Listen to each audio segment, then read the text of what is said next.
Bonsoir à tous, donc voici la deuxième partie du club sport, EU1. Alors la première partie que vous avez vue, en fait, c'était une vidéo qui était tellement explicite que je me suis dit la vidéo suffira pour que les gens comprennent. Ensuite, quand vous allez recevoir votre article, et que celui-ci finalement, qui est le club sport EU1 universel, hop, c'est ni plus ni moins que celui qui est compatible avec tout support, y compris Xbox One. Quand vous allez le recevoir, il sera comme ceci, c'est-à-dire il sera déjà monté. L'inconvénient, c'est que quand vous allez recevoir le type de roue comme la mienne, c'est-à-dire la roue drift, vous voyez un peu l'incurvation déjà qu'elle a.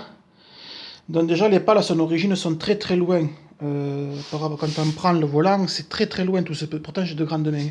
Alors ce que j'ai fait, c'est que j'ai démonté ces deux petites vis. C'était dans l'autre sens en fait. J'ai retiré la pale et je l'ai mise devant en remettant les cales et j'ai remis mes vis. Du coup, ça m'a rapproché les pales d'un bon centimètre. Là, on voit bien à la télévision. Hop.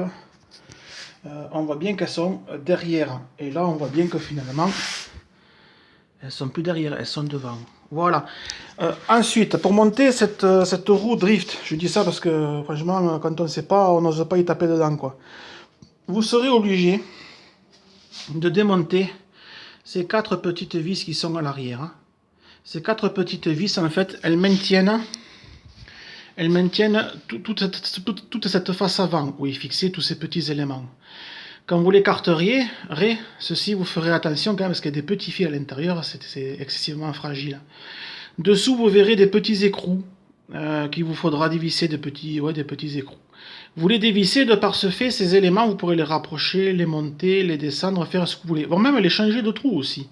Les mettre vraiment où il faut par rapport à la roue que vous aurez acquise ou achetée dans un Leclerc par exemple. Parce qu'il n'y a pas que les roues Fanatec qui vont sur ce genre d'article. Une fois que vous avez trouvé la bonne disposition, eh bien, vous remettez ce couvercle à l'avant, hein, et vous revissez forcément l'ensemble avec ces quatre vis. Vous remettez ces quatre vis, vous serrez correctement, sans trop non plus, et puis c'est fini. Et par la suite, vous positionnez votre roue et vous mettez le couvercle ou pas de F de Fanatec, et ça y est, votre roue est fixée sur le club sport universal EU1, ou tout simplement EU parce que ce sont les mêmes, hein, franchement. Une fois que vous avez connecté tout ce petit monde à votre base, à votre wheelbase V2, n'oubliez pas de mettre votre petite vis de sécurité. Voilà, ce qui empêchera que le volant s'enlève accidentellement ou dérape ou ripe. Après, pour ce qui est du pédalier, là on voit bien, dans les trois pédales, là on voit bien la partie vibreur.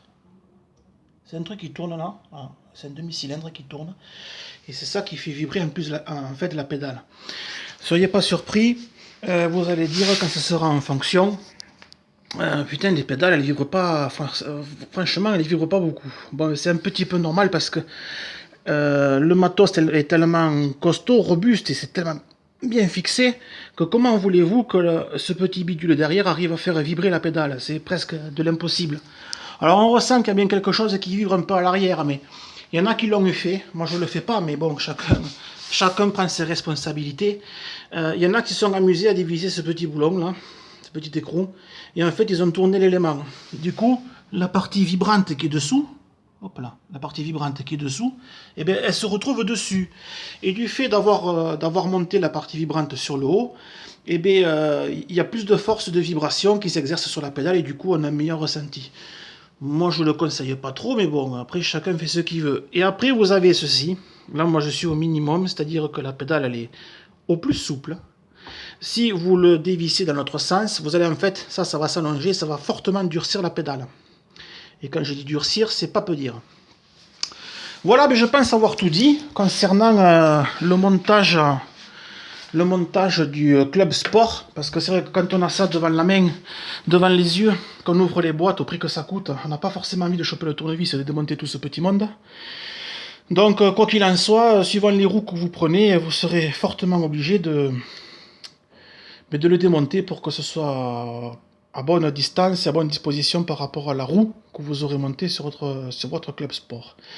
Maintenant, on va passer à ce que je vous disais tout à l'heure, la compatibilité PS4. Bon, celui-ci est forcément compatible Xbox One, on revient pas dessus. Il n'y a qu'à allumer le volant, le voyant est vert, et voilà. Alors, ça fonctionne. PS4, alors je suis avec la manette forcément, pour que ça fonctionne. Vous lancez le jeu, on est bien d'accord, je viens de le faire. Je pose la manette, j'allume ma base. La base est allumée, elle fait son petit travail, puisqu'on a installé le firmware que je vous ai dit tout à l'heure, sur une autre vidéo. Ça y est. On est vert. Donc là, si on laisse ainsi, ça veut dire qu'on est en mode Xbox One. Moi, je veux jouer sur PlayStation 4. Alors, qu'est-ce que je fais? Ce que je vous ai dit. J'appuie sur ces deux boutons, et qu'est-ce qui se passe? Hop. Clic, le voyant est rouge. Et du coup, qu'est-ce qui se passe à l'écran? Eh bien, si j'appuie ici au A qui correspond aux croix, ça fonctionne. Ça fonctionne. Voilà, vous savez tout. Le volant maintenant est... Après, si, oui, dans les paramètres de jeu, vous allez dans les paramètres volant. Et là, vous pourrez voir qu'il y a la base qui est en photo, dont on peut calibrer le pédalier, le volant, enfin, on peut calibrer tout ce petit monde. Il vous suffira d'aller ici. Je fais avec les aides, oui. Il y a tout qui marche. Il vous suffira d'aller dans... hop, je lis sur le côté. Options et aides, on peut aller voir. Hop, oui. Vers le bas, hop. Ah. Voilà. Et c'est quand vous irez dans ce genre de paramètres que vous calibrerez votre volant. Donc je fais retour avec ce bouton, mais ça je vous l'ai montré dans la vidéo précédente. Je ne sais pas si j'ai assez de mémoire tampon dans le téléphone pour vous montrer quand ça fonctionne. Hop. Je fais bien clic, clac, et c'est libre. Allez, on se moque. Je sais pas si avec une main je vais y arriver. Parce qu'il faut dire que le retour de force est plus que... Déjà, il n'est que à 50%. Et le force back dans le jeu vidéo n'est que aussi à 50%. Mais je peux vous dire que ça se coule, comme on dit. Donc à 100%, je ne sais même pas comment on fait pour conduire. Donc je vais forcément conduire très très mal. Je suis qu'avec une main. C'est juste pour vous montrer que quand je tourne le volant, et bien, effectivement, ça fonctionne, quoi. Voilà, tout ça pour vous dire que c'est vraiment compatible avec PS4, il n'y a pas de problème. Donc je vais faire A. Et bien c'est parti. Go go go. On va changer de vue pour qu'on s'en rende mieux compte. Voilà, celle-ci elle va très bien. C'est dommage qu'il y ait le reflet de... J'ai pas assez de recul pour vous montrer tout là. Hop. Bon, je freine.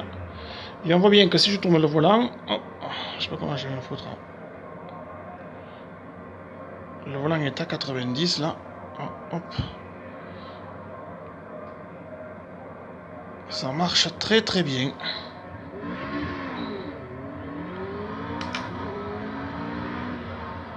Voilà, la vidéo est finie. J'espère avoir été le plus explicite possible. Et j'espère surtout que ça aura aidé des gens. Parce que nous, franchement, on a fortement galéré pour trouver le bon firmware et le faire fonctionner sur PS4. Sur ce, bon jeu à vous et certainement à bientôt. Au revoir.